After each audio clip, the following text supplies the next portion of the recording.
Assalamualaikum warahmatullahi wabarakatuh. Alhamdulillahi alamin. Wassalatu wassalamu ala asyrafil anbiya'i wal mursalin wa ala alihi wa sahbihi ajmain. Amma ba'd.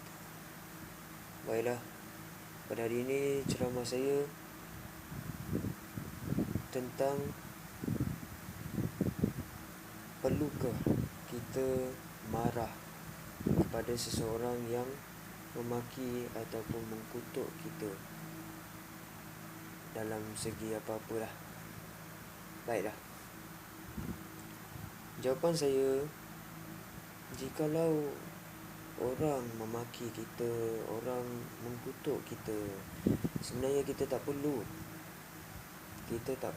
untuk melawan balik. Kita tak perlu untuk mengkutuk ataupun menghina balik, kerana agama kita tidak mengajar begitu. Biarlah dia nak kutuk kita pun, nak hina kita pun. Sebab satu, kita kena ingat yang kita ni tidak sempurna. Sebab itu memang kita akan dikutuk, sudah pasti. Oleh itu, kita perlulah sabar, dan mohonlah pada Allah untuk membuka hatinya ke jalan yang benar.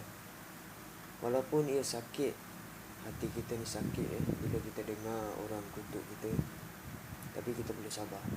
Kerana alangkah ruginya kalau kita membalas balik dan kita tidak mendapat ganjaran pahala dan yang daripada sabar itu. Maka bersabarlah, biarlah dia kutuk kita. Yang penting kita kena ingat, kita ni tak sempurna. Ya, marah ini kalau kita gunakan selain daripada kita marah kepada orang yang mengkutuk agama kita, maka kemarahan itu adalah daripada syaitan.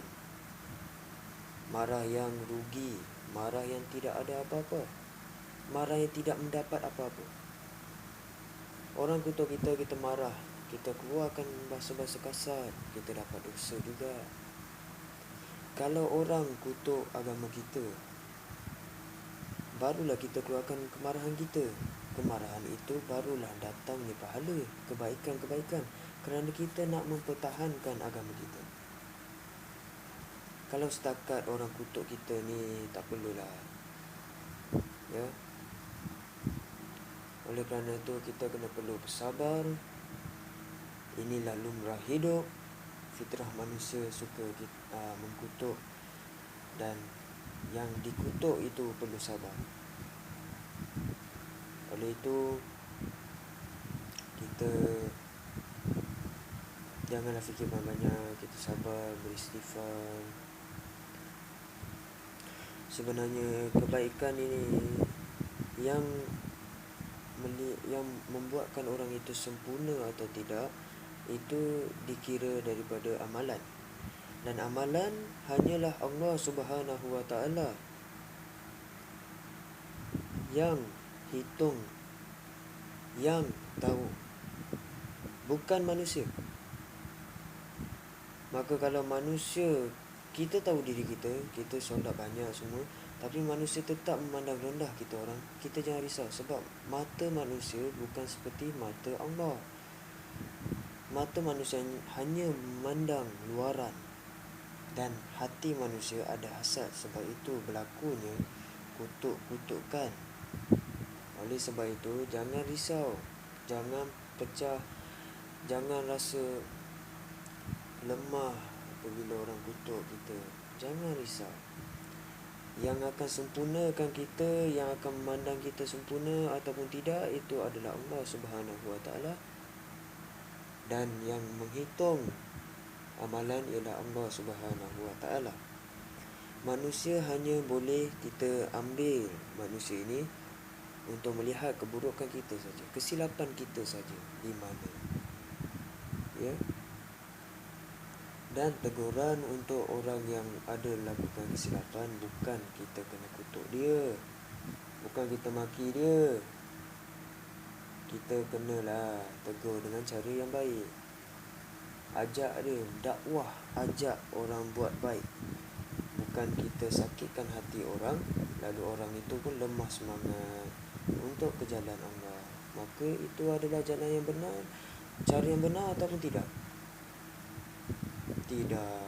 Bila tidak, janganlah kita buat. Ini pun ada juga cara-cara teguran yang tak betul, cara yang ekstrim.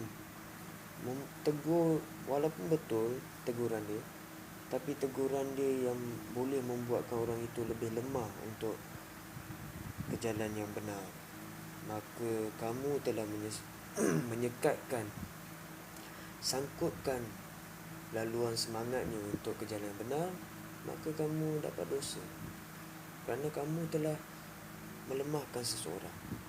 Oleh itu, teguran perlulah teguran yang boleh semangatkan orang, bukan teguran yang boleh menyakitkan hati orang.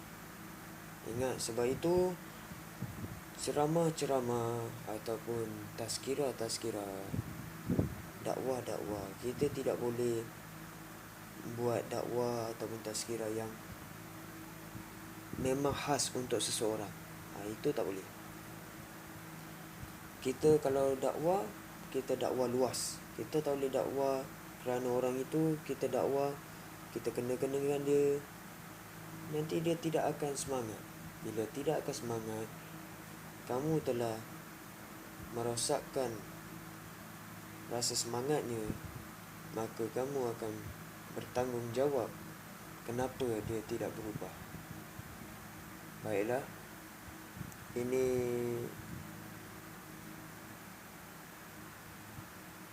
dakwah ringkas daripada saya. Jumpa lagi pada dakwah yang akan datang. Assalamualaikum warahmatullahi wabarakatuh.